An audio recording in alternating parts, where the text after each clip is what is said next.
some people said that Fergie actually left us in a really bad position with that team, right? Even though they just won the league, which I think is a terrible argument. But that is an argument. People say that he suggested that we have David Moyes take over, and then he also left us with like a diminished aging squad that only he could manage. But people didn't think so at the time, as far as I remember. People didn't think Moyes was a terrible coach for you guys to have next. No, of course, no one thought that at the time. But so I don't think you can put that on Fergie's shoulders. Yeah, just didn't work out, bro. Yeah. No, I'm just saying that he's playing this position as an influence in the club now that he's retired. His first suggestion was a flop. Can we agree on that? I don't think it was. You can understand the decision. He bought Fellaini. But Fellaini wasn't the first choice. Fellaini wasn't the first choice. So but that's the issue with United, and that's what we're finding ourselves now. Is that when we don't get our first choice, we don't go for our second choice. We go for our third and fourth choice, and that's where we are. Which Arsenal have proved to be a good route to go down. Picking your third and fourth choice. No, they haven't. Don't get Mudryk. Yeah, Trossard is a perfect example of that. You know, Mudryk was our first choice by some distance, and we're lucky enough that Chelsea decided to spend what they did on him. Even Mason Mount is an interesting one. I'm pretty certain Arsenal wanted to go for Mason Mount, and then in the end he went to Man United. Yeah. I think, again, I don't know how true that was, but Mason... And that's... Gone? It's been those transfers, which I think are the elephant in the room, because you do then have that fixed liability on your book for X number of years. And to your point, you know, Afo, who's been successful? You know, what's been a good signing from United? You know, if you have to go all the way back to Cristiano Ronaldo, who I don't think was the right signing, but yes, he definitely had a positive impact on the side. I can't really think of one who's been... Yes. And you know what's interesting? Jeremy and I have had this conversation, and we used to have it all the time about Bruno. And Jeremy, Jeremy, do you still love Bruno? I've never loved Bruno. I've never loved Bruno. Jeremy, I think go back to episode 4 or 5, Jeremy. You love Bruno, bro. No, I mean he had a fantastic impact in his. He had a fantastic impact in his first season at the club. Like, there's no way scoring penalties though. No. Well, Jeremy. Let's not put Cole Palmer because that boy's cold. But what I'm saying is, when Bruno joined the club at that beginning, I think he joined he was a January signing, wasn't he? Yeah. And you saw the run that we went on when Oli was in charge. Wow, there's not anyone in the whole of the league who was on form like him, right, across Europe.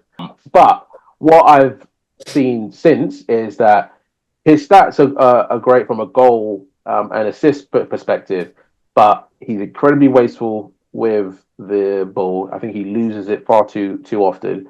He tries Hollywood passes way too often.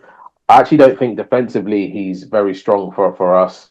And also, I'm a really, really big hater of the way that he struts around the pitch, like screaming at everybody. When he makes a mistake, no one's screaming at him. So maybe, you know, Casemiro should have been barking at him because he's probably one of the few players in the club that has the same clout. More clout. Who has the CV to do that. So I think Bruno, and the fact that you're mentioning that the passing, for example, has kind of declined. For me, that's been there from the start. Like, he's been very good at scoring his goals. He's scored a lot of penalties. Seemed to be on the end of the goal in terms of creating the assists. But in terms of wasteful chances and the way he was just kicking the ball, he's always been reckless with the football. In my opinion. He has always been there. But now it's more prevalent because he's not scoring and assisting as much. Yeah, well, this season, I guess this season he hasn't had much going for him. But I feel like from day one, and maybe it's because you guys were playing a free attacking football at the time, so maybe he was getting in positions where it was easier for him to score, especially during Ole's run. But early on, as someone that's meant to be a creative midfielder, you expect him to be on the ball loads. And he was on the ball loads, but still found the way to kind of consistently lose the ball. So I think when you take that into consideration, that highlights why because I think he's 29 now? 29, 30? Probably 30. So, yeah, I think him being made captain, I understand why, because again, how intense he is, and he seems to be someone that doesn't necessarily give up. But in terms of bringing players along and keeping things calm, he is not that guy. But yeah, again, he seems to kind of score a lot of goals, create a lot of chances, well, create chances at times. But his job, which is to kind of keep things ticking over and keep the ball, he is shocking at that. Jerry, what do you make of the Agate signing? I can understand from a numbers perspective. I can understand why they went into the market to try and shore up the midfield. Like the numbers last season were pretty staggering. United were 6th in the league for the highest open play expected goals against. 6th. That was 40, just under 48 goals they were expected to concede from the chances they conceded in open play. They only conceded 36, which speaks to Onana being a very good shot stopper, which he is. I don't think people would argue with that. But it speaks to a wider issue around United's midfield not doing a very good job of being that first line of defence. And so bringing in someone like Agate made sense on paper to try and shore up that midfield, give the defence more cover, give the keeper more cover. But so far, it doesn't seem like he's hit the ground running. And when is he going to start showing his value? Look, again, as you literally just said, I understand why they wanted someone like Agate in the team, but I just think it goes back to signings like. Actually, I think they were pretty good signings. I was going to say signings like Daley Blind, signings like Herrera. But I actually think those two were pretty good signings for United. But it goes back to, I don't know, maybe someone like the kid we signed from Ajax in the midfield. I forget his name, leaves me now, but he just left us this season. I don't know if you guys. Donny van de Beek. Van de Beek, right? It screams of something like that a little bit. Although Agate is much. For your sake, I hope it's not like that because. But also, I'm hoping, again, it's early days. It's really early days in the Prem. I'm hoping that he does pick up some form and because we do need someone in that midfield to just do the dog work.